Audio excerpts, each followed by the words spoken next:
We have had an extraordinary day,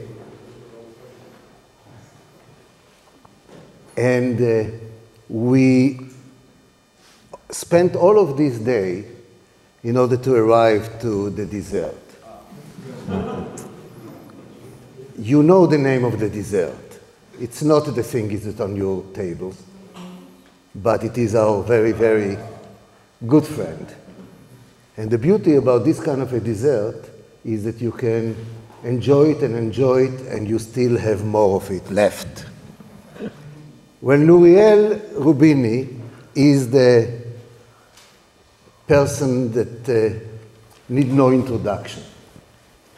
The last time that Henry Kissinger was introduced in this way, and he was told, Henry Kissinger needs no introduction, he stopped the moderator and said, no, please go ahead, do it.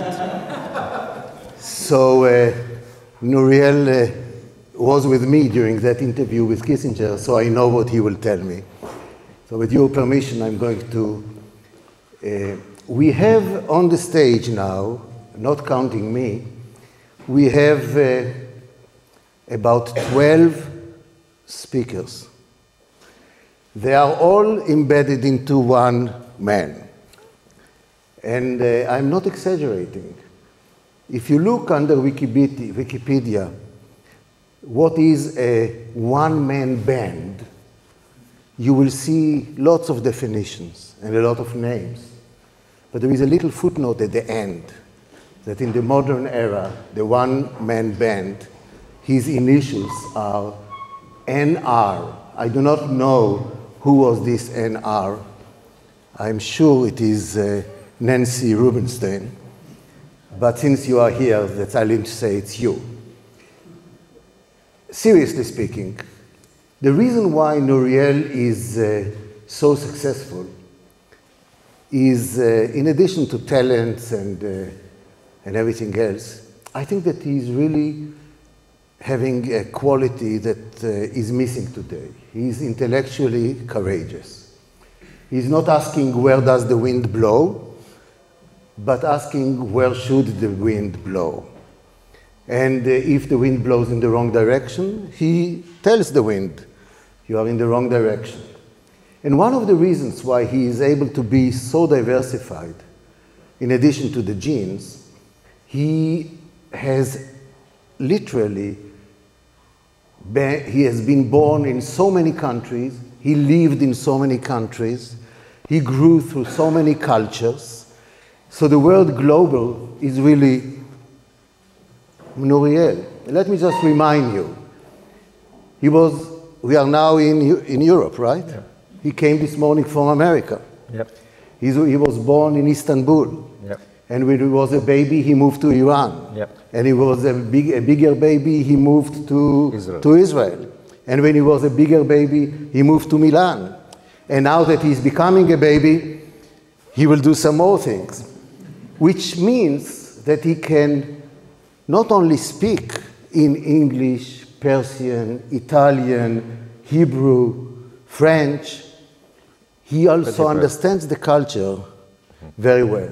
In fact, his academic training, which many of us believe is the foundation to society, is a combination of Harvard, of Bocconi, of the Hebrew University, of Yale University, where he spent time. He spent time with the international organizations, which he is now analyzing and occasionally criticizing, the IMF, the US Treasury, the Federal Reserve, of course, the Bank of Israel. He was a member of the Council of Economic Advisors, where he spent time in Washington during the Clinton era. He joined the Treasury thereafter. Sounds like an obituary, but it is really one person. He was very young at the time. He went to the Stern School of Business at the New York University. And he grew up so well that he's already an emeritus, isn't he? Yep. Wow. Yep. So those of us who are emerita, they know how important it is. He, most importantly, for our purpose today, he made his name by having the right prognosis, the right prediction, not only after the event, but before the event, where it became completely unreasonable. When you have a housing boom and everyone enjoys it, he tells you, get ready for the housing crash. And he really, this was supposed to be very unpopular. If I mentioned to you this morning the William McChesney Martin, who said, take the punch bowl away before the party gets going. So these guys in the markets took the punch bowl away and actually told people, you don't have a punch bowl. So that's why he was referred to by some, I don't know if you like this name or not, as Dr. Doom. And frankly, he is a global thinker. And this is really the characteristic. Thinking means outside of the box. In fact, he doesn't know what the meaning of a box is. So how do we know whether inside or outside? He said that we have today a world in which it's not a G3, it's not a G5, it's not a G7, it's not a G20. It's a G0. And you will need to explain to us what do you mean by G0. Be it as it may, this is the book that brought us together tonight. And it is a book about mega threats. What a catchy title, Mega Threats.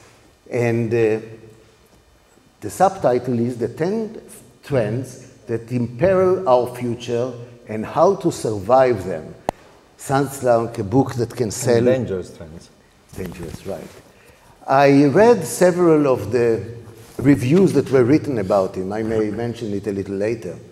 But frankly, those of us who read book reviews, I do not remember a single book that has had such a raving unanimity of praise. So this must be a good book.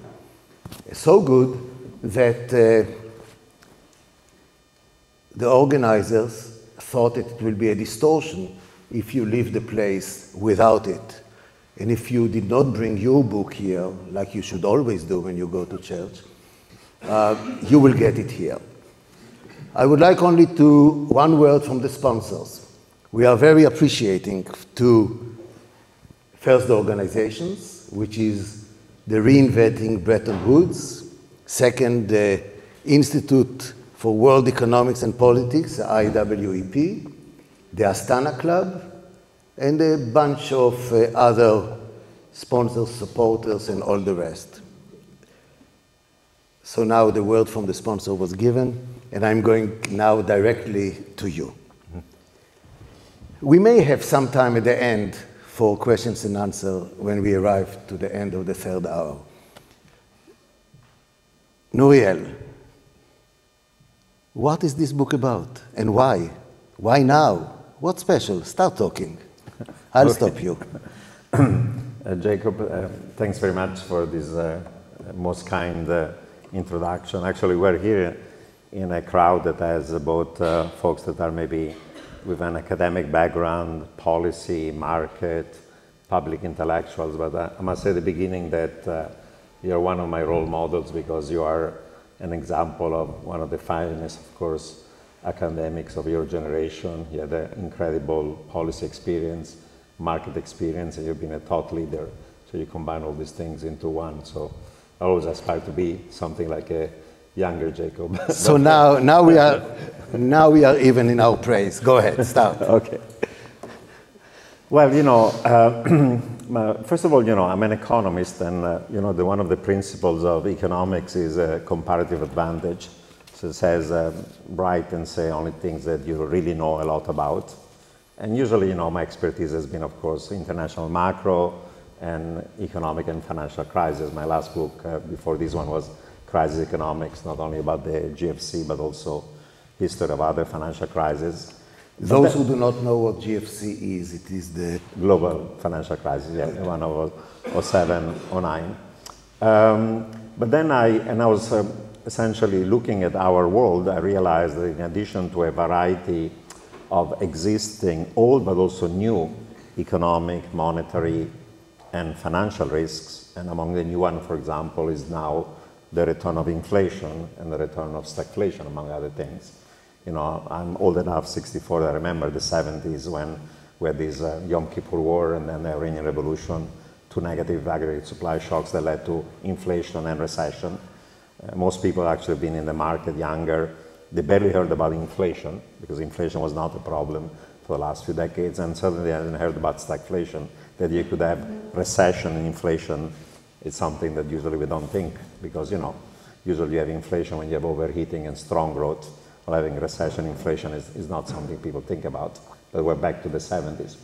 But in addition to these economic, monetary, and financial risks, some new, some old, some different, I realize we live in a world also in which there is a whole bunch of other threats. I call them mega threats because they are severe and they have really macroeconomic consequences. We live in a world in which now there is a geopolitical depression. You have on one side 4 revisionist powers, China, Russia, Iran, and North Korea, that do not fully accept or reject even the kind of economic, trading, financial, but also political and geopolitical order that the US, Europe, and the West created after World War II. There are, of course, risks deriving from global climate change. They're becoming more severe. The health risk coming from now recurrent pandemics. We have a risk of deglobalization and protectionism. We have all the risk coming from AI, machine learning, robotic and automation, and the risk of permanent structural technological unemployment. And we've had this rise of economic malaise and income and wealth inequality that has now led to a backlash against liberal democracy. This is becoming a serious issue, both in advanced economies and emerging markets. So, unfortunately, I decided I had to become a little bit more of a Renaissance man, go beyond traditional international macro and the stuff I know about, because all these threats, in some sense, are like a matrix in which each one of these 10 affects the other one and is affected back. And to understand this world is very complicated, a world that I define of, how to say, unusual, unexpected, and uncertainty like we have not seen before. So it's a very complicated world. And to understand it, to resolve it, you have to think about the interconnection between all these mega threats. So I went and I had to learn a lot about stuff that I didn't know about. Yeah. Right. Yeah. But given that there is the 10 by 10, yeah. And there are so many cells in between the 10 by 10, obviously they are interconnected in one way or another. Yeah. Do we need a machinery, an international system that connects them all, especially that the effects of one on the other are cross borders? And if yes, do we have a chance to have such machinery? Certainly, some of these threats are at the national level.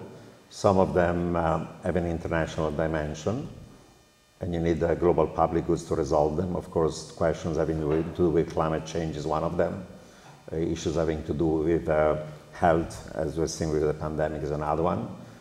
Traditionally, whenever you have economic and financial crisis, cooperation, as during the GFC, is necessary.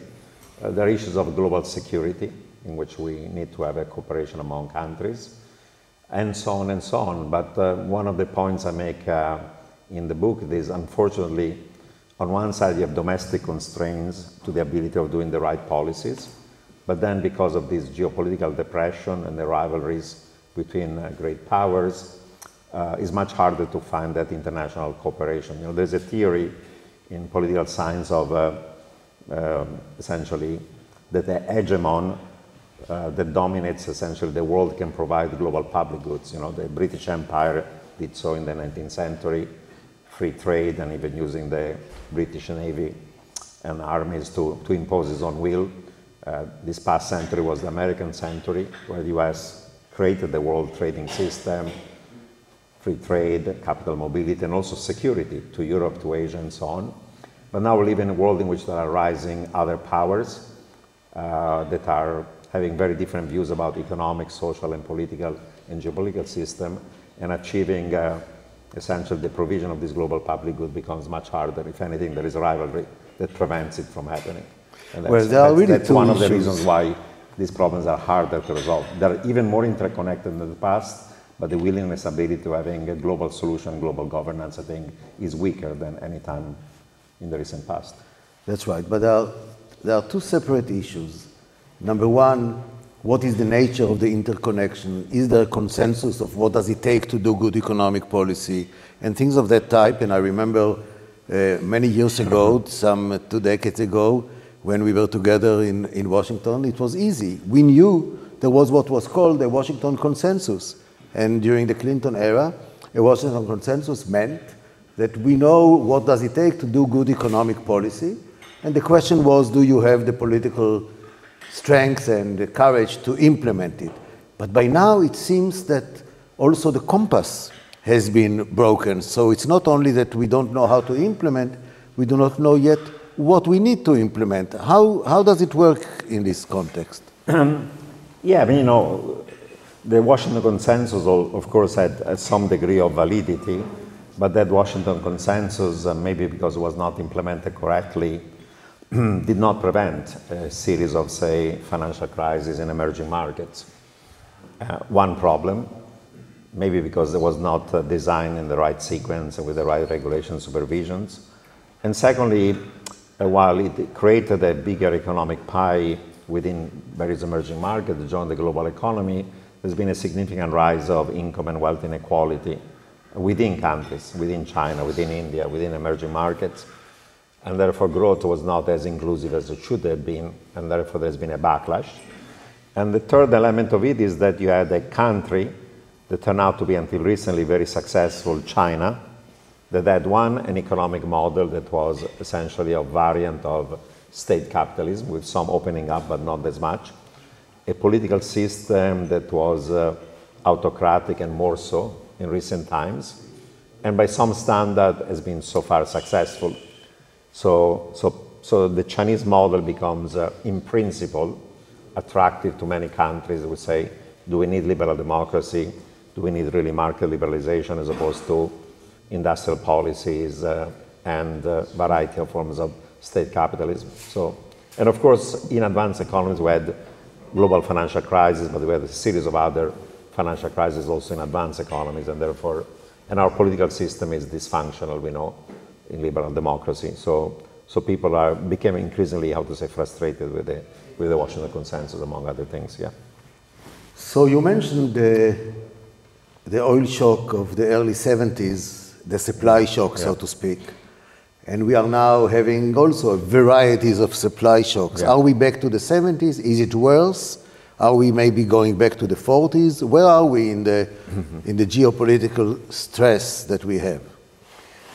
Well, in the book, among other things, I make the following argument. There is a chapter 5 about the coming great stagflation, in which I argue that in addition to the short-term factors that are negative aggregate supply shock that have led to inflation and a slowdown in growth and most likely a recession in advanced economies. And the three main ones, of course, were one, the initial impact of the COVID on shutting down economic activity, reducing labor supply, and disrupting global supply chains. The other two have been, of course, the brutal Russian invasion of Ukraine that's led to a spike in energy prices, both oil, natural gas, food, fertilizer, industrial metals. And the third negative supply shock, of course, ongoing, is the zero COVID policy of China. It's creating other types of supply bottlenecks. There's been a debate, of course, on how much of the rise in inflation in the last year or so has been bad luck or bad policies. Bad luck being these negative supply shocks, bad policies being excessively loose monetary, fiscal, and credit easing, too much for too long. And of course, the answer to that question is depending on the region. In Europe, more of a negative supply shock, given the dependence on energy from Russia. In the US, more persistent loose monetary, fiscal, and credit policies, but those were loose even in the case of Europe. But the point I make in the book is that even if some of these three negative supply shocks were to sort of be phased out, I identify in the book 11 other factors that are reducing over the medium term potential growth, increasing the cost of production, and therefore are potentially stagflationary, And then with loose monetary and fiscal policy, they lead to inflation and to stagflation. Now, I don't have time to go in detail in each one of them, but if I just to list them, what they are, one is, of course, process of deglobalization and protectionism. Second one is reshoring of manufacturing from low-cost China to higher-cost parts of the world. Call it reshoring or friendshoring. Three is aging of populations, both in advanced economies, but also in key emerging markets like China, Russia, and South Korea. Young people tend to work, consume, but also save. Older people don't produce and tend to dissave. That's, under some condition, inflationary. Four, restriction to migration. There was aging before, but we had massive migration from south to north, from poor to rich. But now both Europe and US and advanced economies significantly restrict migration. That's going to put upward pressure on wages. Five, we have this decoupling between US and China. The direction is there. It's only the speed that is not clear. How much decoupling, trading goods and services, investment, FDI, movement of labor, technology, data, and information. Six, we have global climate change that in many different ways is also stagflationary on the price of food, on the price of energy, for example. Additionally, we have the effects of pandemics. And to think about the links, by the way, between various factors, there's a link between climate change and pandemics. Because if you think about it, we had a major pandemic in 1918, and then until 1980, almost none. And since 1980, we've had HIV, SARS, MERS, swine flu, various episodes of bird flu, Zika, Ebola, COVID-19, monkeypox, and it's only a matter of time until we'll have COVID-23 or 24 or whatever else. And what happens is that as we destroy animal ecosystems, those animals that carry pathogens like pangolins, bats, and other get closer to livestock and to human. Therefore, these zoonotic diseases that transfer from animal to human become more frequent and more virulent. And that's why suddenly we have all these things. So they're going to become more frequent and more virulent. We have this geopolitical depression that implies the world is going to be more fragmented, more balkanized, more divided, more decoupled. It's not, as I said, just US, China, but also Russia, North Korea, Iran, and you name it. Risk of, by the way, of cold wars that become colder, and the risk that eventually you might even have a hot war between great powers. You have also cyber warfare that is also stagflationary, reduces production, or you have to pay a fortune to prevent it, and it's going to become one form of warfare. And the final two is there is now a backlash against income and wealth inequality. This is leading to fiscal policy, rightly so, because otherwise you have social strife, pro-labor, pro-worker, pro-unions, pro-unemployed people, pro-partially employed people, pro-minorities. But they're going to increase wage growth and the reservation wage. And finally, because of national security reasons, we're weaponizing the US dollar and other currencies, maybe rightly so. But the consequences are two. One, that eventually the strategic rivals may move out of dollar reserves, and you could have a disorderly fall of the dollar. But secondly, in any international monetary currency and trading system, it's a well-oiled machine which needs something to make sure that international transactions occur with less friction and less cost. If you create sand in the wheels in the use of the dollar, but now other currencies, then the entire system of transaction of goods, services, capital, labor, technology, data, information becomes more costly.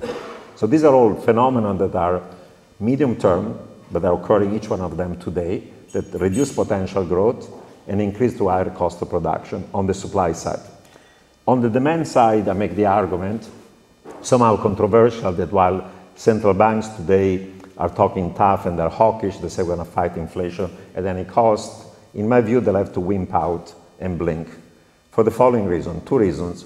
The traditional reason is the usual economic argument about fiscal dominance. In a game of chicken between fiscal and monetary authorities, if fiscal policy is loose, then the monetary authority has to monetize it, because otherwise you have a problem.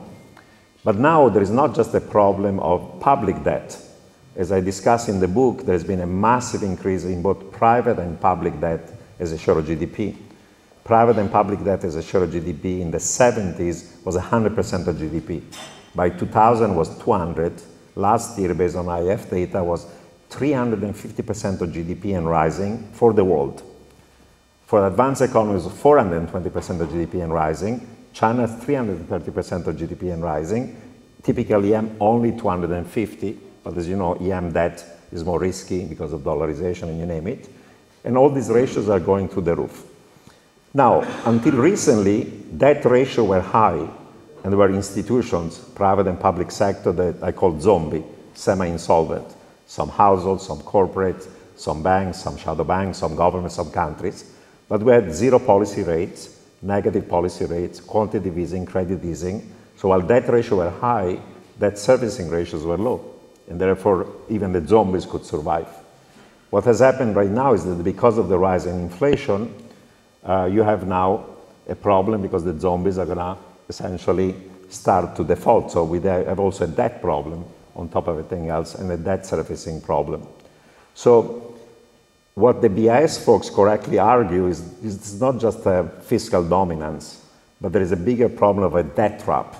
There is so much high levels of private and public debt that if central banks were really serious about fighting inflation, bringing it to 2%, not only you get an economic crash, meaning not a short and shallow recession, but a severe one, but then you have a financial crash, and not just in the stock market, but also bond and credit market, and one feeds on the other, and then faced with the risk of a economic and financial crash, they'll have to blink and monetize it, and of course that's gonna de-anchor inflation expectation, is gonna lead us back to stagflation.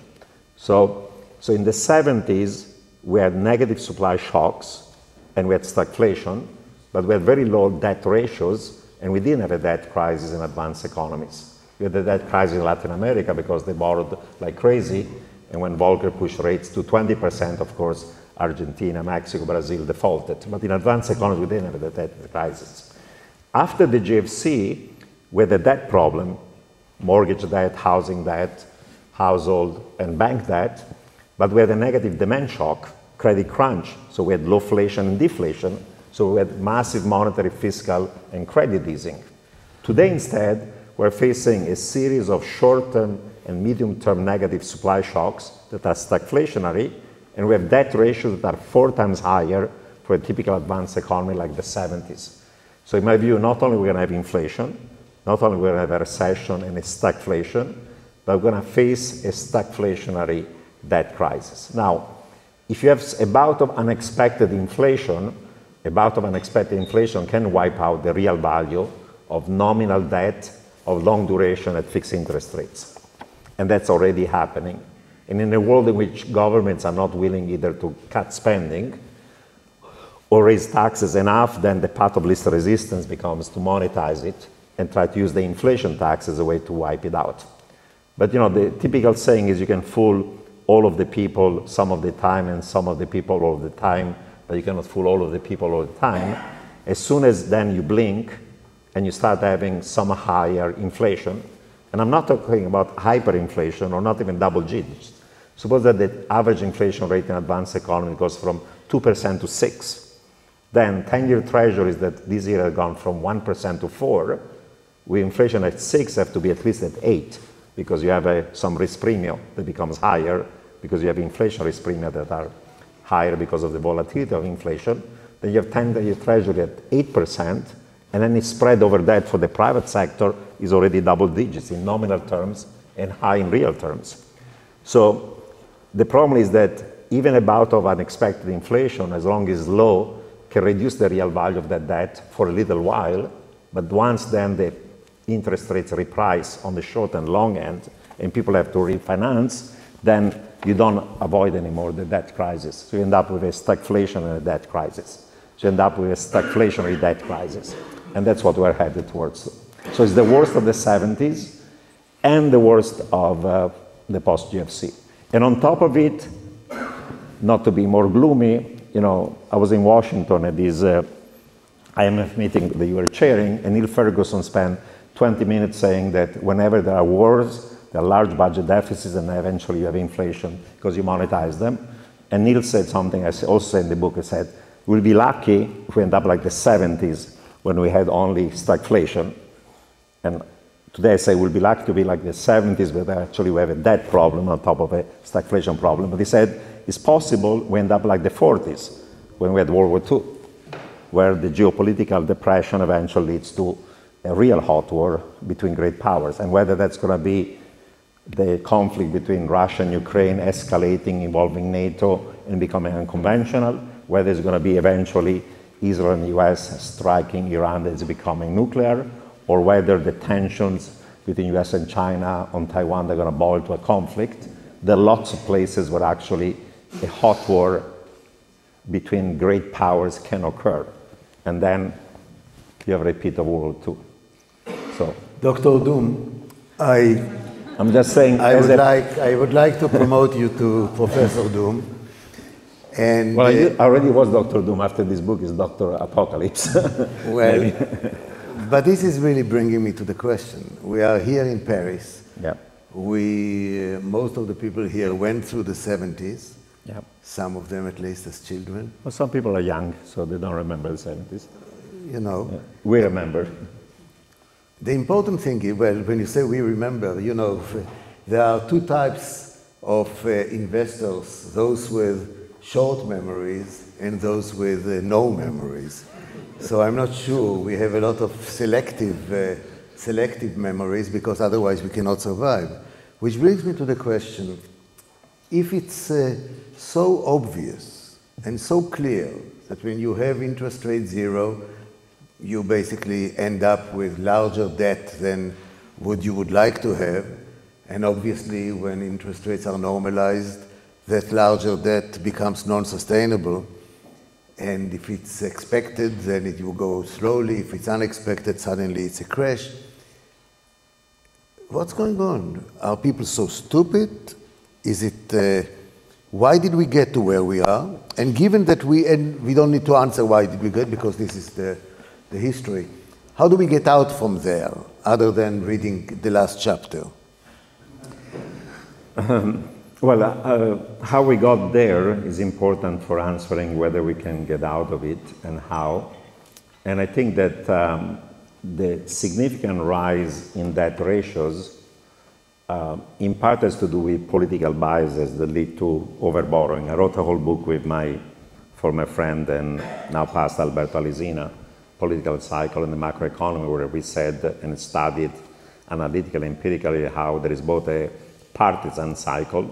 When center-left is in power, they want to spend more, but their ability to raise taxes is limited, so you have budget deficits. When the right is in power, they want to tax less, but they're unable or unwilling to cut spending. So you have a structural partisan bias towards deficits on one side, with short-sighted politicians, and of course there's also a political cycle. Before election, you tend to overspend as a way of boosting your chance of being re-elected, regardless whether you're center-right, center-left. So this is one layer that has led to bias towards deficits.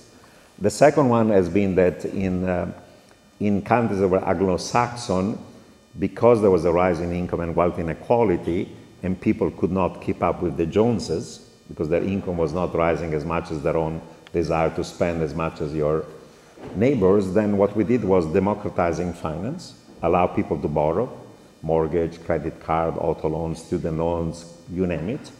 And then we created a build-up of private debt. And then when, of course, the crash occurs like the GFC, we partially bail out people. While in Europe, where there was not the same democratization of finance, people didn't have the same bias towards overborrowing, of course, the public sector took on itself saying, okay, I'm going to provide you a whole bunch of services, healthcare, education, social welfare, but I cannot raise taxes so much to pay for them, so you got a bias towards budget deficits.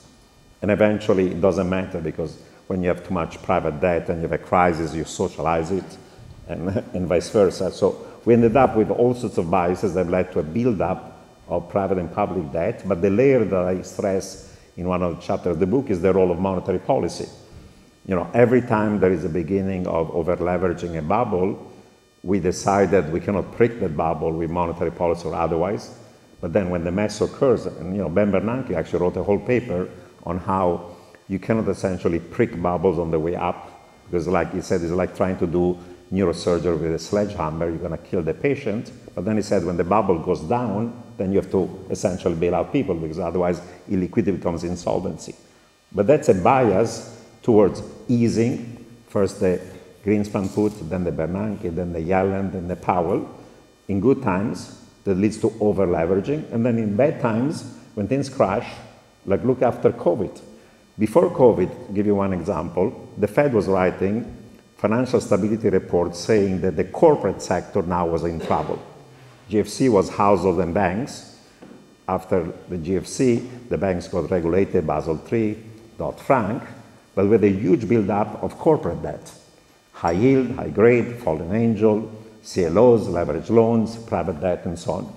And the Fed was worried about that before the COVID crisis. During the COVID crisis, not only these zombie corporates did not go bust, but went to zero, negative. We even bought high yield debt, bonded debt, in addition to high grade, and we bailed out everybody, so they're even more over-leveraged than before. So we created another monster of excessive leverage. So the point is, this monetary policy, unconventional, zero rates, negative, credit easing, quantitative easing, that were the response to try to avoid a great recession from becoming a depression, led to a systematic bias towards leveraging more and more, both in the private and public sector. So there was certainly one of the factors that led to this mess that we are facing today. So at the end of the day, this distinction between private sector, public sector is very blurred. Yeah. So at the end of the day, what is a public debt, what is a private debt? If a private debt is not paid, it is bailed out by the public.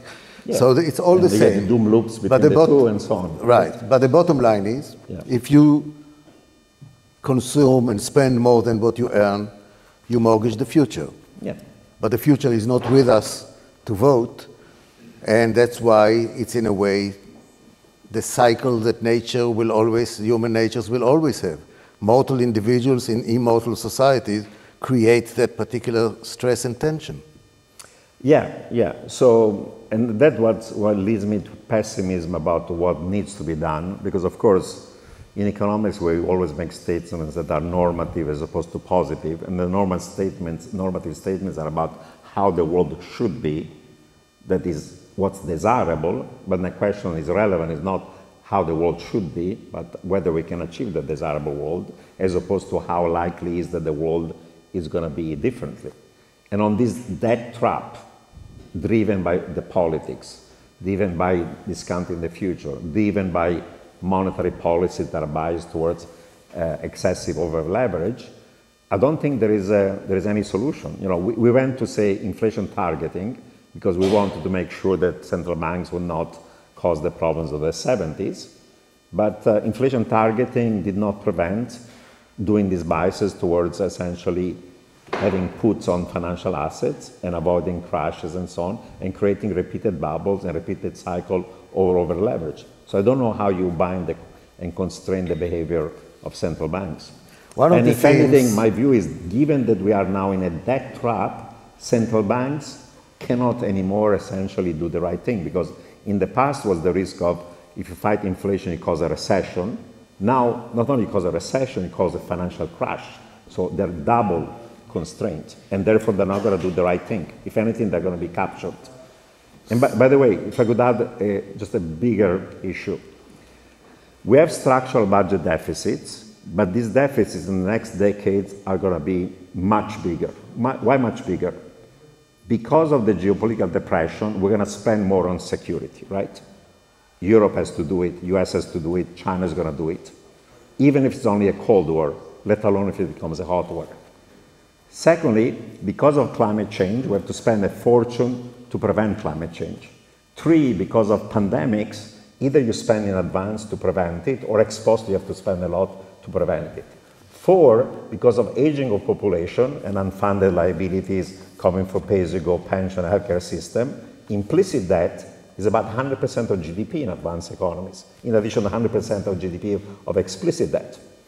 On top of it, if we're going to have AI, machine learning, robotic and automation, we'll have structural permanent unemployment. And therefore, what's the solution? People say UBI, right?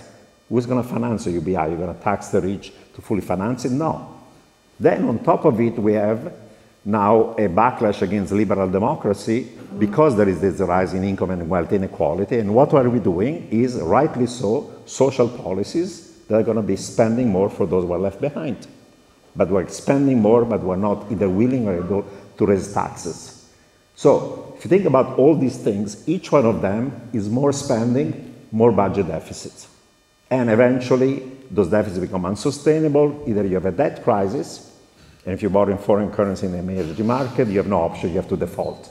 But if you borrow in your own currency, you have the option of monetizing it and eventually causing inflation and wiping out the real value of it that way. So I think that we're going to a world, because of these mega threats, of much, it's not just the real war, there are all these other wars that we're fighting, and all of them lead to structurally larger deficits that eventually are going to lead to inflation. So you started by telling us about the issue of climate, the issue of the environment. You ended up talking about the debt. Wherever we look, we say, so it's like the mouse that runs. Each time there is another wall and it goes to another place. It's a real maze. And the question is now, how fast should governments deal with it? And before you answer how fast, I want, since we are in Paris, I want to tell you a true story, I'm told, that happened. You remember, those of you who are already more than the age of whatever, there was here a prime minister named Mendes France. Somebody remembers him? You do. And his claim to fame, among others, was he wanted Frenchmen to stop drinking alcohol and to shift to milk. And there was a public campaign here. It's a true story. And in all the metro stations, there were signs. Don't drink alcohol, it will kill you slowly. And somebody went and underneath this sign wrote down, that's okay, but we are not in a hurry. So the question now is, when you are talking about climate and things that are really never, never land, and those who are even denying that there is an issue, how do we go there? How quickly? And that's really a more general issue. In the morning we mentioned the issue of structural policies, that governments do not have the appetite to do the right things. We still need to have, now that we arrived to the last chapter that tells us how bad things are, what should we do now? Should we just give a party, or should we do something about it? Seriously speaking. Well, you know, in the first 10 chapters for each one of these mega threats, I talk about the potential solution for them, but each one of them has some cost and some benefits.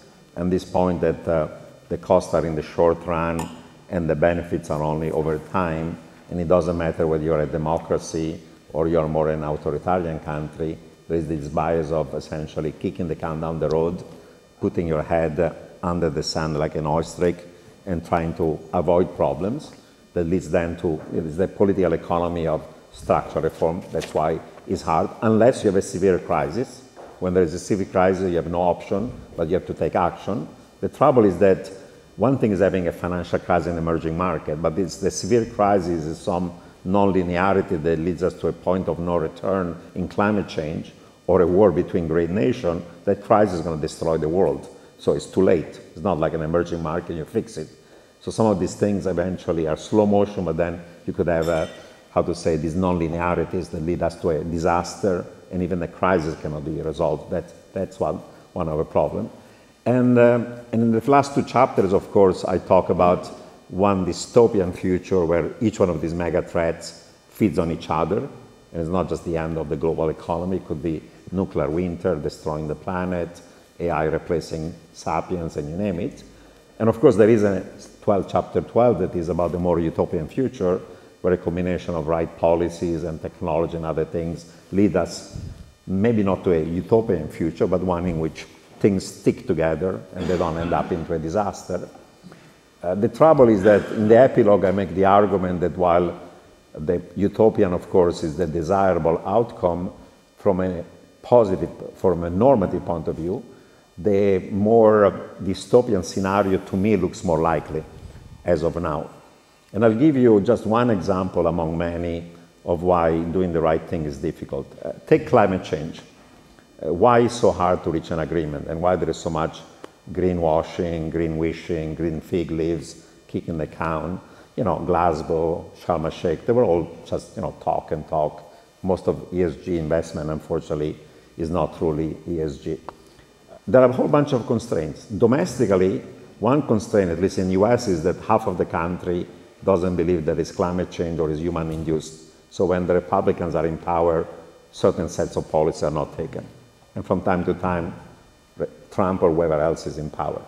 Second problem is the intergenerational conflict. You know, I'm 64. If I'm lucky, I'm going to live another 30 years.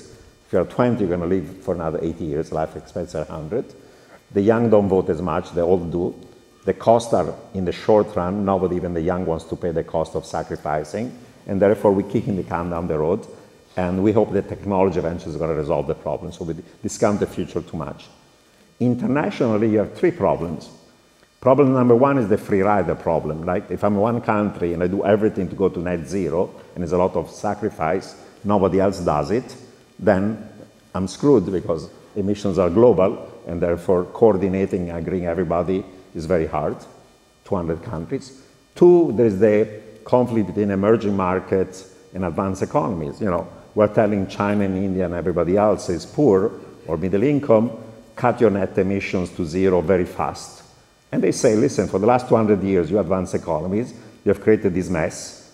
The stock of greenhouse gas emission is 90% advanced economies. The new flow, of course, is a lot China, India, everybody else. We're still poor or middle income, therefore, for the next 20 years, we're not going to do much. And then eventually, once we're rich enough, maybe we're going to start reducing them. And the bribes or transfer and subsidies we promise to EM are a joke. You have to really give them $1 trillion per year to incentivize them to do the right thing. We're not doing it. And the final layer is the geopolitical competition, right? US and China are in a strategic rivalry. They cannot agree on anything, let alone on health or other stuff or climate change. So is there a set of solutions that gets us in the right place? Potentially, yes. But you have 5 constraints, 2 domestic and 3 international, that prevent us from doing the right thing. That's why I'm pessimistic we're going to do the right thing. Because I can tell you what we should be doing. The question is not what we should be doing, but how likely is that we're going to do the right thing. And for each one of these problems, I see why the optimal solutions are not going to be undertaken. Indeed. In fact, climate itself, we saw how it goes. Cyber, there is no international treaty, and there cannot be, in a way, because most of the perpetrators of cyber attacks are countries who are supposed to be the signatories. Or hackers that are essentially controlled by nuclear sovereigns. Proliferation. Yeah. We have here with us experts about this, and they can tell us why it's desirable but very unlikely to happen. The Astana Club has dealt a lot with these issues, and so on and so forth. Yep. Just to remind you, 3 years ago, the real issue and the debate, the only thing that the Democrats and Republicans agreed upon in the debate before the presidential election was the protectionism against China. China started, and we know also, the economists will tell you, that the world, economically speaking, can grow without Russia, but the world cannot grow without China. Mm-hmm. At the present time, no country, or all countries in the world, have China as either the biggest or the second biggest trading partner. And we only saw the beginning of supply chain difficulties.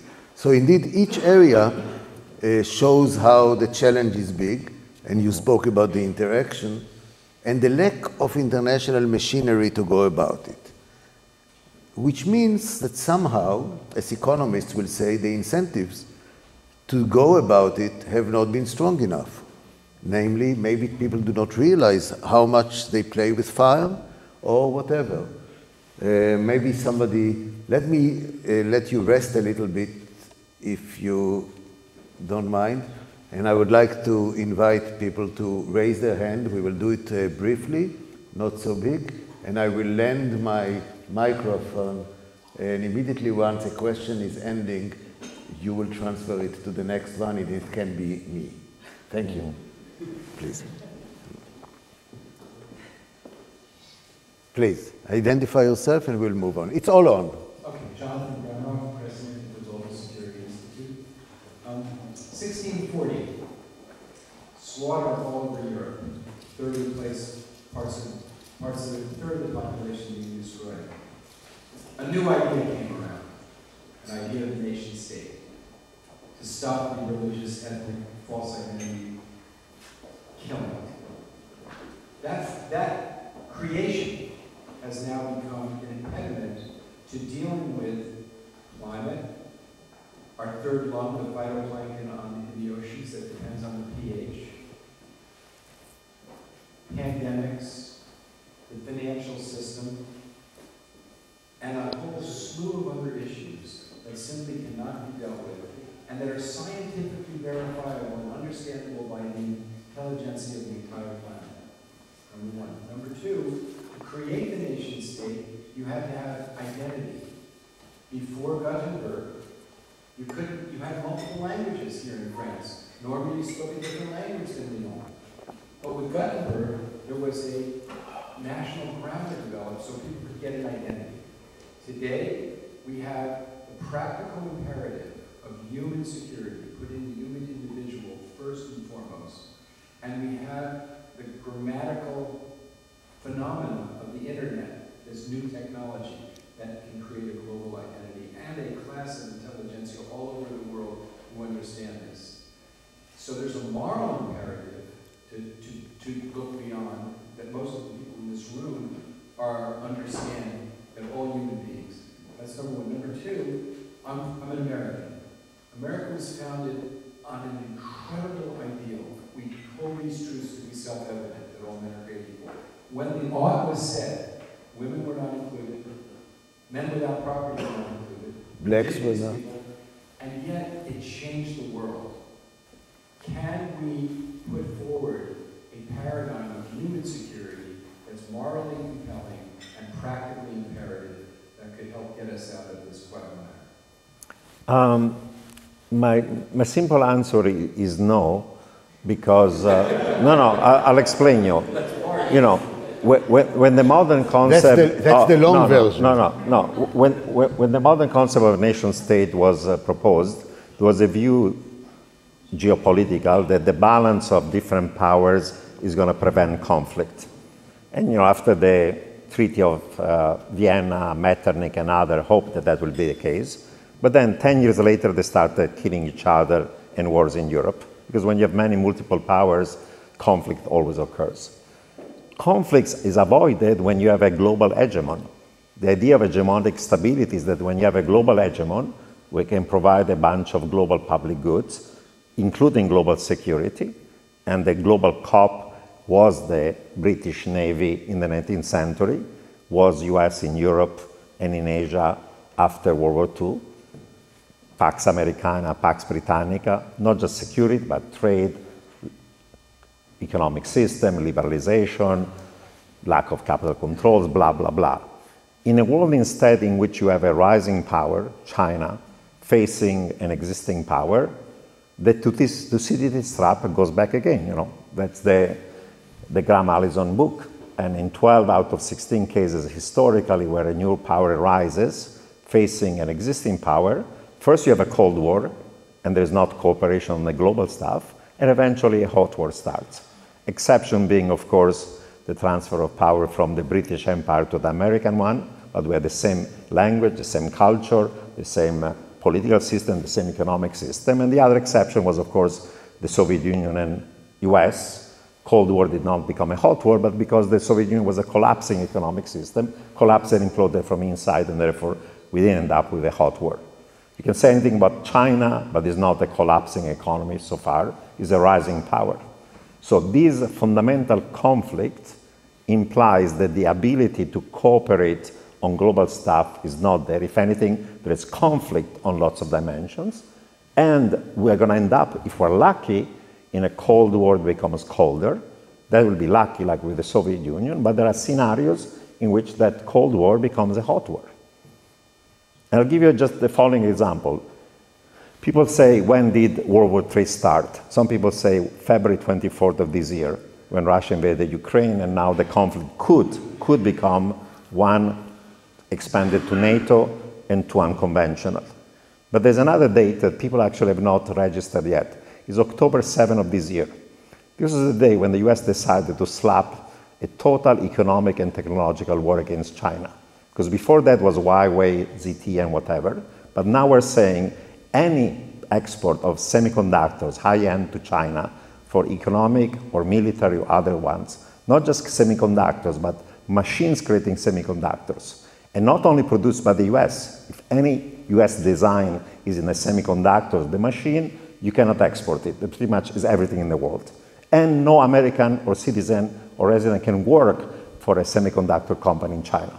This is a declaration of economic and technological war across the board. This is literally the beginning of a strategy of containment of China.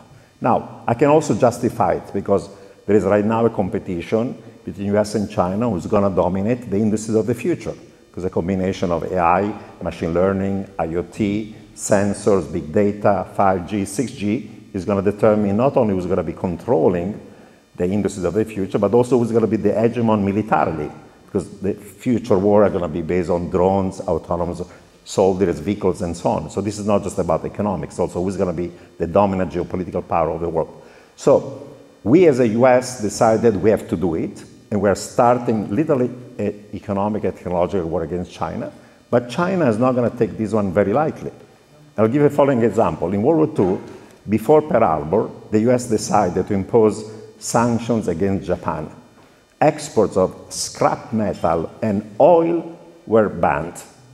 The Japanese thought of this one as being such a threat to their own economic security, they decided to attack the US in Pearl Harbor. That's what happened. Now, China is not going to attack the US tomorrow, but think about China, for example, deciding to restrict exports now of rare metals that are needed for electric vehicles, batteries, semiconductors, as one salvo of that war against the United States. Or think about Taiwan, where 50% of all semiconductors in the world are produced, 80% of the high end. And 2 weeks ago, the head of the US Navy made a declaration, front page in the FT, saying the chances that China is going to invade Taiwan are not likely 5 or 10 years from now, but likely to happen, he said, before 2024. We're at the end of 2022. Before 2024 means 2023. So the head of the US Navy believes there is a chance that China attacks and invades or blockades Taiwan that. So this is the kind of thing you have to start to think about when you think about what's going to happen in the world. We have a few more questions. I want to go by the order. Please identify yourself, and then we go to Ilsen. Please. I'll be quick. Well, thank you very much. It's a bit depressing. You shouldn't be allowed to give speeches like this with alcohol is served. We're at street level, so you cannot jump off the window. And my talk is bitter, but you have the sweets. That's why it's with the dessert. Please.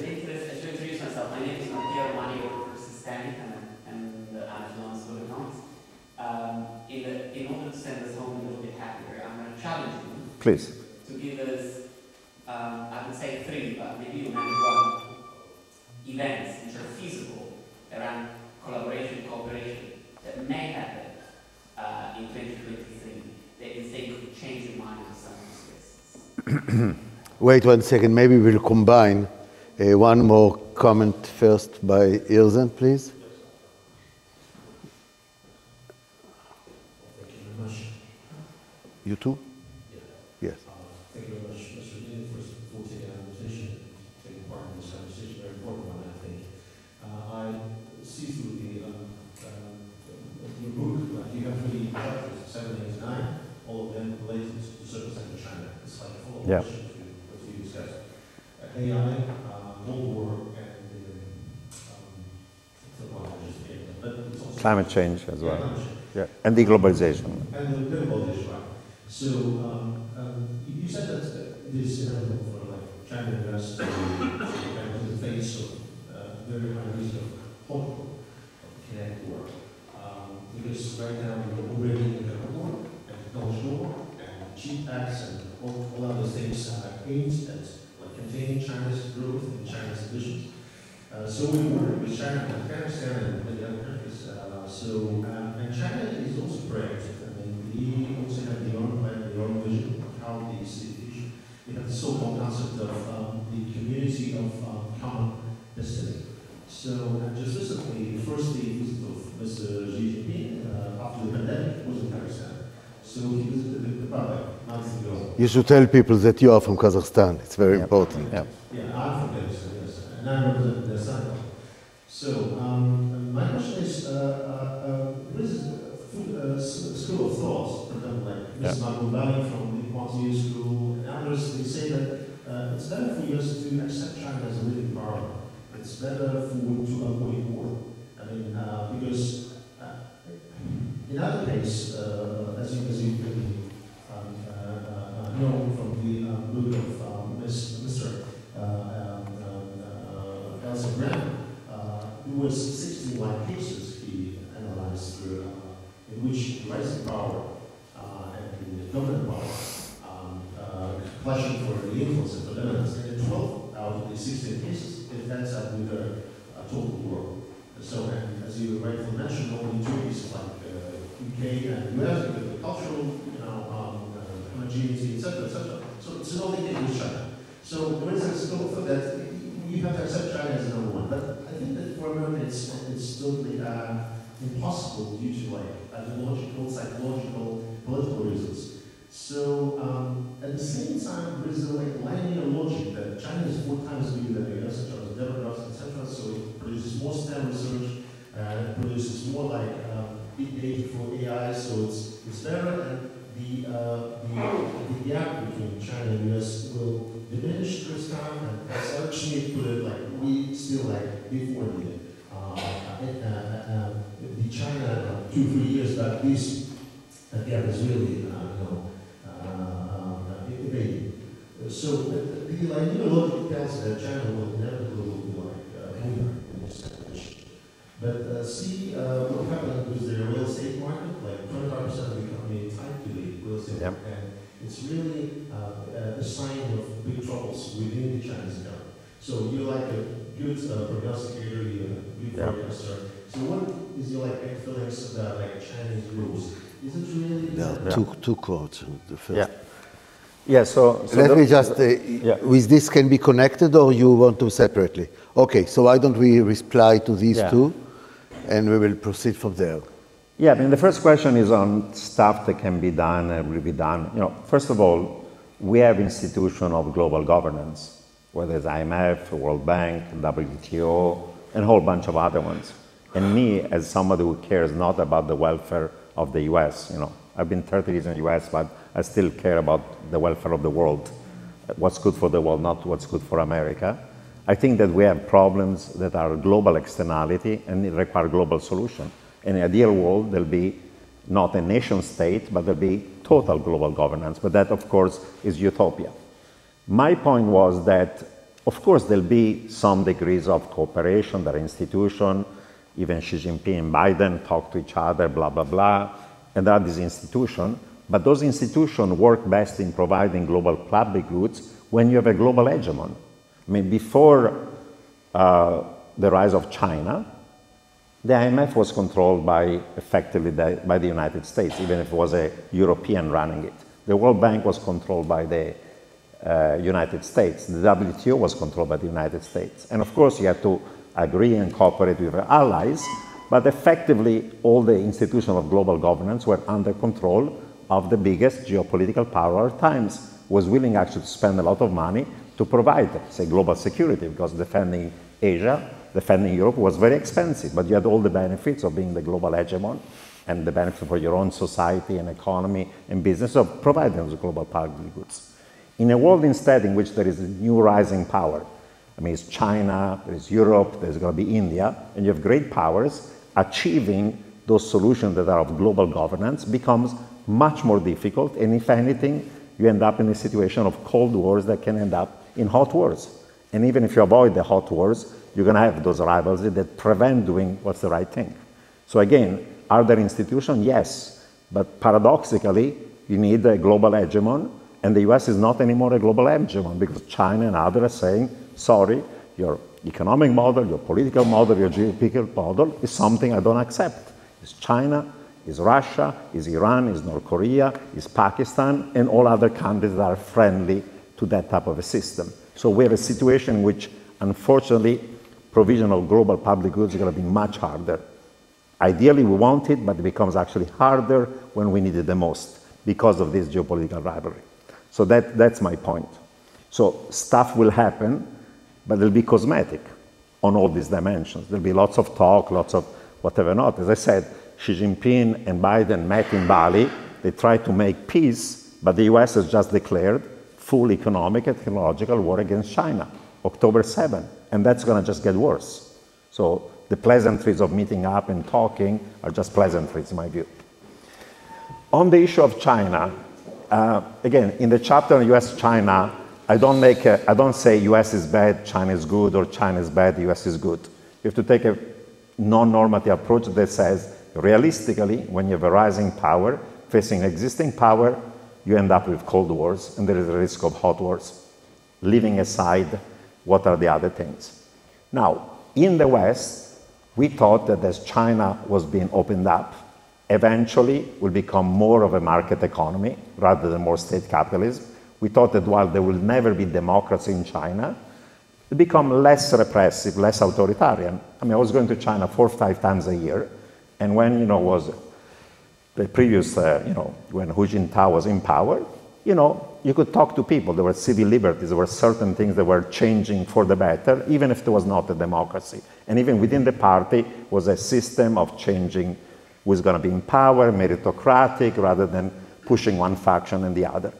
Once Xi Jinping came to power, is more state capitalism, is more authoritarian domestically, and the old saying of Deng Xiaoping, geopolitically, hide your strength and bide your time, is out of the window because he says, China is rising, we have to flex our muscles. If we have economic power, we have geopolitical interests, and therefore having the US Navy 20 miles away from our coast is not anymore something we like.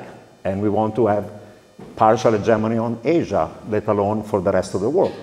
So you can take the argument of why the US is wrong as opposed to why China is wrong.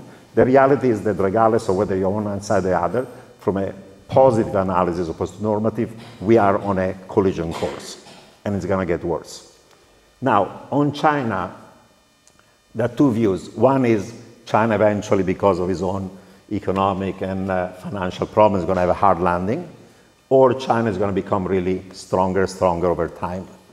From a geopolitical point of view, it doesn't matter, because either China becomes stronger, and then they believe that the US is in decline, absolute or relative, and therefore they're going to go for Taiwan and for hegemony in Asia.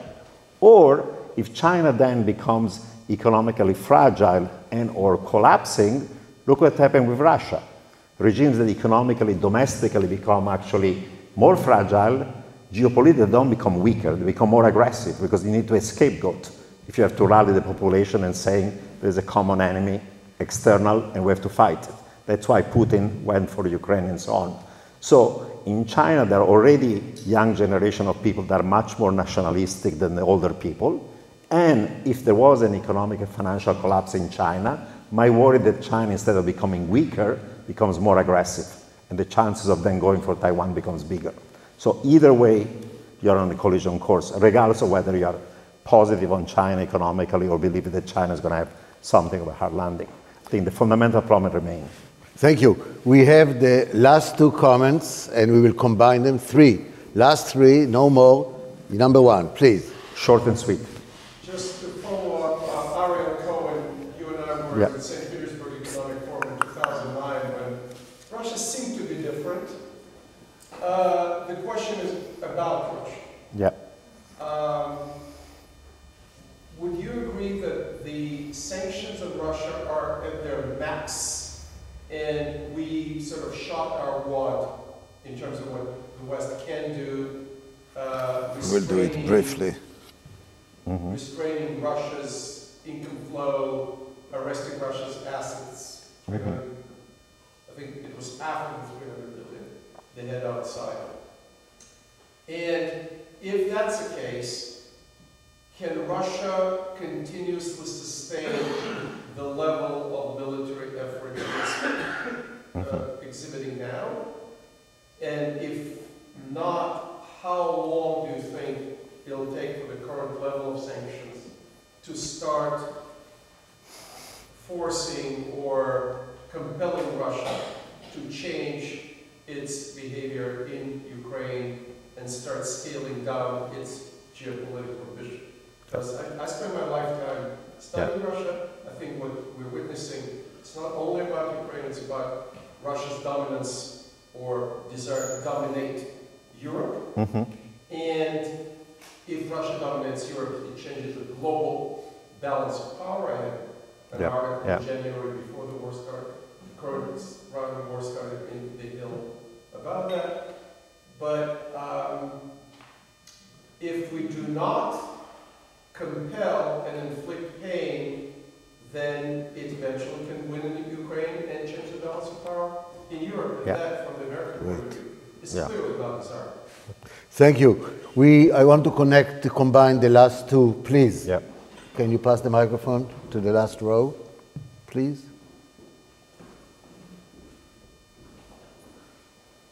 No, first of all, the lady. Yes. Excuse me. No, you will be the last. Can you pass it to the last row? Thank you. Thank you very much. I'm an academic, more of a political scientist than an economist, and I work actually on relations with the youth in Asia. So, it was quite fascinating to hear your predictions about China and what can happen, and I do share some of your fears. But one thing which I think is also the result of all these tensions is that Europe in particular is realizing that there's not just the US, there's not just China, but there are also the other countries, especially in Asia. So Europe is trying to work much more closely with South Korea, with Japan, with Canada, with ASEAN, which used to be, out of the scope. Possibly these countries in Africa on slightly different terms, not just, not so patronizing, but more in terms of a partnership. So don't you see that perhaps there is after this there will be one last question, and then you connect them briefly. Change the 10:15. which, looks quite threatening at the moment. Thank you very much. And the very last one, can you pass the microphone, please? Thank you. No, because it is recorded, please, your name. Yes, my name? Yes, Alexander, the larger politician.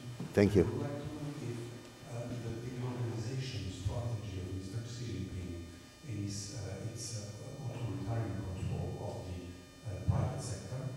Many businessmen are now leaving China because they are could be perhaps an opportunity for the United States to prevent from being overtaken by China, because being deglobalized, persecuting the private sector, perhaps it's on the long term, kind of suicide, economical suicide in terms of global hegemony, and knowing that the strength of China came from economy. Thank you very much. So we had two comments about China, one about Russia, and the microphone goes back.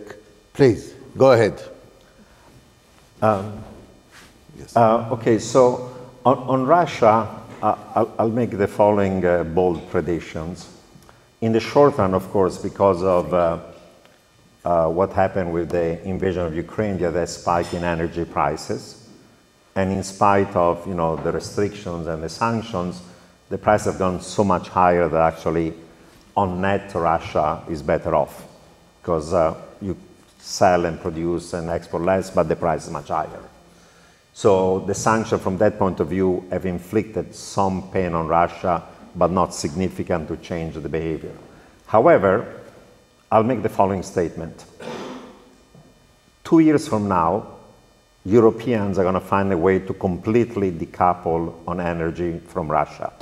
And even if there was a solution to this conflict, eventually Russia may go after, again, Ukraine or Georgia or Armenia or Kazakhstan, or you name it. And the Europeans have to make a decision that they're not going to be anymore ever under subject of blackmail on energy from Russia. So 0 imports from Russia. You got to find something alternative, because even a small dependence is too risky. That implies that 2 years from now, all the pipelines are going from Russia to Europe are going to be empty. And then taking all that oil or natural gas and bringing it to Asia at a much cheaper price is going to be very hard and much more costly, because building the pipeline is going to take you forever, and doing all the LNG and stuff is going to be very expensive. So you'll have a massive shock, first of all, on your major energy exports, and two, the technological sanctions that the US and the West have imposed on Russia are going to be permanent. And for a country where they're already technologically behind, they're not innovating, not having access to European and American Western technologies, like a total killer. So from that point of view, 2 years from now, Russia is in a little free fall economically, because they cannot export the stuff that they have an advantage, and they have no technology. Whether that economic real pain is going to cause regime change or not, and by the way, if Putin collapses, I don't think you'll have a reformer like Navalny coming to power, maybe even more extremist, more violent, more nationalist people. That's one risk. I don't know. But economically, essentially, Russia has committed suicide, and it's going to get much worse over time. Secondly, Russia is in a strategic alliance with China, but because of global climate change, you have 1.4 billion Chinese. They're going to have to move somewhere else, because half of China is not going to be habitable. And where they're moving already today, there are hundreds of thousands of Chinese who are buying land in Siberia, colonizing Siberia. And by the way, the Siberian women supposedly prefer the Chinese men to the Russian, because the Russian die young and they are all alcoholic, whatever not. And as you know, there's a principle in law that says 95% of property is possession. If I possess this mic, it's mine unless proven otherwise. So once you possess the land, it's yours. You add to it the BRI stuff, China is going to take over Siberia. And the only one who could potentially try to guarantee the territorial integrity of Russia in Siberia is a landmass bigger than China, India, US, and Europe together. And in Russia, you have what, 160 million people, 17 million people are in Siberia, and you have 1.4 billion Chinese. How are you going to control Siberia? You cannot take over Ukraine, let alone Siberia. Will be the West. The West, if Russia was different, could say, no, we're not going to allow that to happen. We contain China. Otherwise, Siberia is gone. Okay? It's going to be taken over by, given climate change is the only part of the world, one of the few that actually is going to be viable. So Russia is dead, and in a scenario it's going to be economically dead and might even split as a country. Okay? That's what's going to happen. And you have to then avoid the situation which, with thousands of nuclear weapons, something ugly is going to happen. I think that's the tail risk. Europe, Europeans and other friends and allies of the United States, most of them, whether it's in Europe, in the Middle East, in Latin America, in Africa, they do today more trade, more business, more investment with China than they do with the United States. But those that have a democratic system are allied or friends of the US because they have liberal democracy or they want to be under that sphere of influence. So there is this gap, right? The US is telling the Europeans and others, either you're with me or against me. But economically, of course, you don't want to make that choice. The trouble is that if geopolitically US and China are on a collision course, eventually the Europeans cannot essentially be on friendly terms with China. First salvo was the Huawei 5G, right? And the Americans told Europeans the backdoor to the Chinese government. Okay, they accepted that.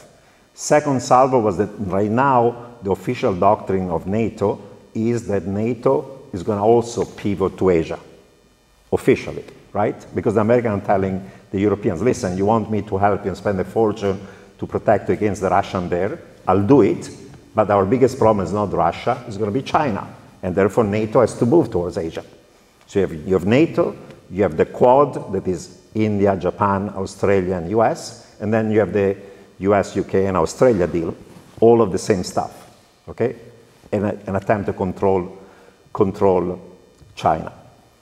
Today, your 5G system is controlling your phones, right? And we're saying it's a backdoor to the Chinese government. But tomorrow, a 5G system, together with AI, machine learning, big data, IoT, is going to be controlling the system of, say, autonomous vehicles, right? You'll have millions of cars that have to move together without hitting each other. How are you going to do it? AI, machine learning, IoT, the sensors, the big data, 5G, 6G. Do you think that China would allow Tesla, that's already today collecting the data on Chinese cars, to use Western technology to control those autonomous vehicles of China? Of course not.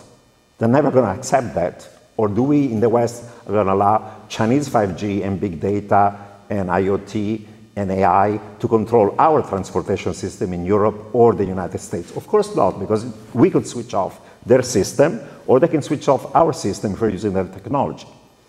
So once you start with technological decoupling, today's cell phones and telecom, tomorrow is autonomous vehicles, but tomorrow, every piece of consumer electronic, your toaster, $10 from China, your microwave, your coffee machine is going to have a 5G chip, right? That's the Internet of Things, where billions of devices are all connected with each other and blah, blah, blah. So if my phone with 5G of Huawei today is a listening device for the Chinese government, tomorrow my toaster, my coffee machine, or even this mic is going to be a listening device. What do you mean tomorrow? It's now. Tomorrow means in the next 5-10 years. So once you start on technological decoupling, it's not just trading technology, data, and information, but every goods and service in the future is 5G based, is going to be our system or their system. So it becomes a completely divided world, one in which you have West, US, Europe, our friends and allies. Another one is China, where you have decoupling in trading goods, in services, in monetary system, in financial system, in technology, in information, in internet, into everything. We end up with a completely divided world. Now, it's not going to happen overnight, but the sense of direction is a completely split world, if you take it to the logical consequence. That's where we end up. So in that world, Europe, they would say, will be the, the peaceful part that tries to find a compromise between US and China. Sorry, it's not going to happen. Either you're with US, and you have a Western system of technology, of trade, of finance, of politics and geopolitics, or you're with China. And unfortunately, if you're a German car producer, today you say, well, I'm producing or exporting all these cars in China. But those cars in tomorrow are going to be autonomous vehicles, and China's not going to let autonomous vehicles from Germany with German technology running their own transportation system. That's not going to happen. That's where you end up with decoupling. Was the last question was on... ago, last question, I think you answered. Did he? Yeah. Was again on China. Well, I think that our friend from Korea will have the last say. Question about climate change. Yeah. Oh my God. But we need to do, we will make it brief on both sides, just to make sure that there is a future for us. Please. Yeah. Go ahead. Yes. Yeah. Or you can speak up. Yeah, you can speak up. Actually, very simple. Climate change is a long-term goal, and we are focused on productivity and the economic revival. So short-term priority. At the moment, we have a kind of trade-off between short-term goals and the long-term ambition. Can we have a synergy between short-term goals, like GDP maximization, productivity, and long-term sustainability of climate change? Can we have a synergy rather than trade-off? As an economist, I would like to have a view as an economist. Well, in principle, yes. I already described, and I'll repeat, 5 impediments of doing the right thing to deal with climate change, but I'll add a few other constraints. If you want to deal with climate change, there are 3 solutions. One is mitigation, that means going to net zero. Unfortunately, with current technologies, going to net zero means negative economic growth for the world for the next 30 years.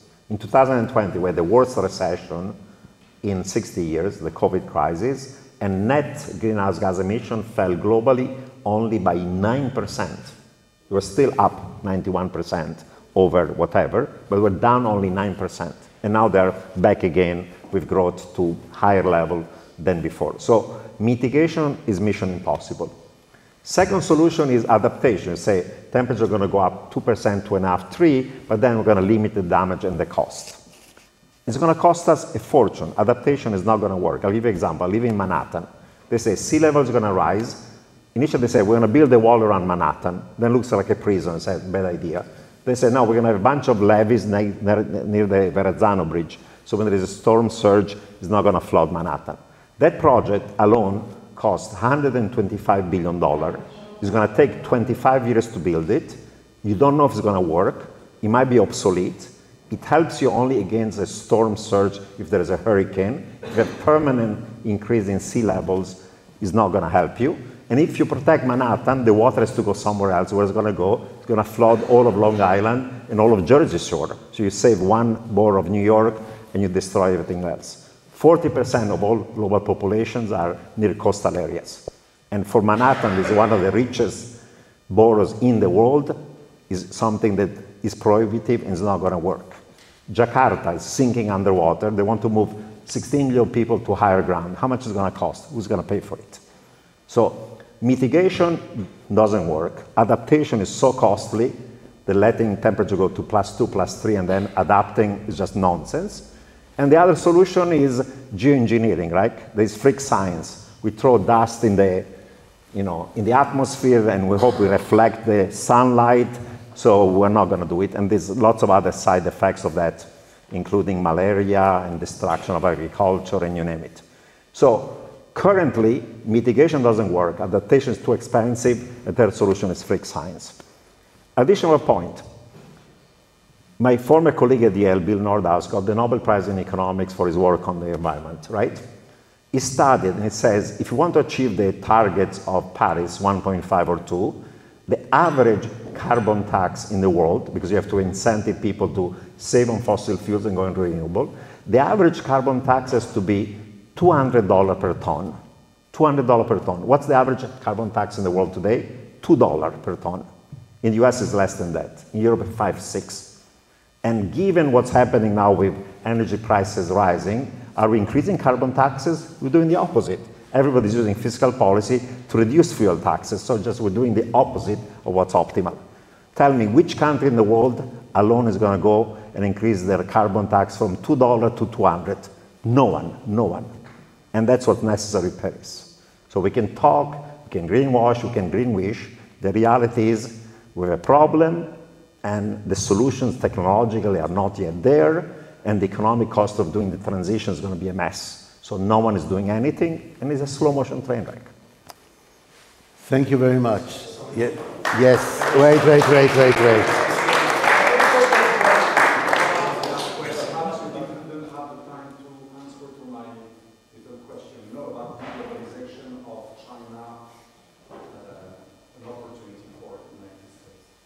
No, I mean, let's put it this way. Because of deglobalization, now instead of free trade, we're talking about secure and fair trade. Instead of offshoring, we're talking about the reshoring and friendshoring. But the reality is as follows.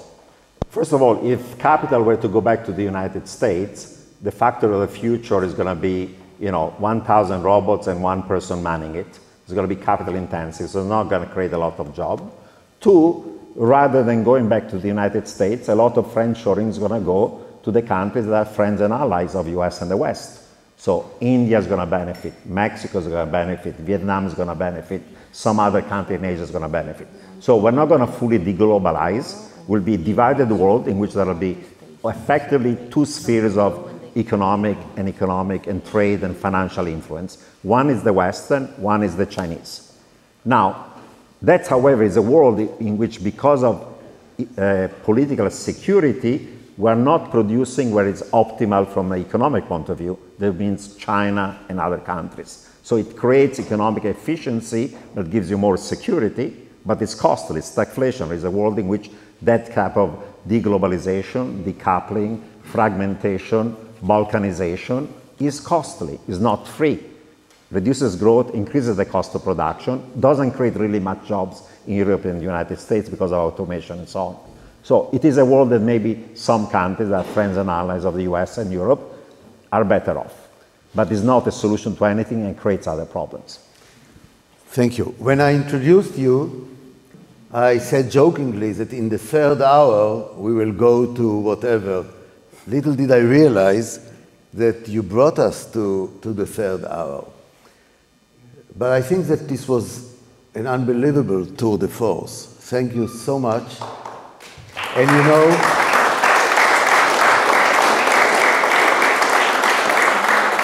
some of you may be worried from the fact that we are left with a lot of uncertainty. And because we are in France, let me just quote from Voltaire, who said that uncertainty is a very awkward situation to be in. Certainty is ridiculous. So we prefer awkwardness on being ridiculous, and we have still long way to go, which brings me to another announcement from the sponsor. Number one, there will be a book for those of you who are interested. But in order to not to create a bottleneck, we have systems that you will navigate yourself, namely, those who want to leave now, there are 2 buses outside, and come tomorrow to get the book, they are welcome to do that.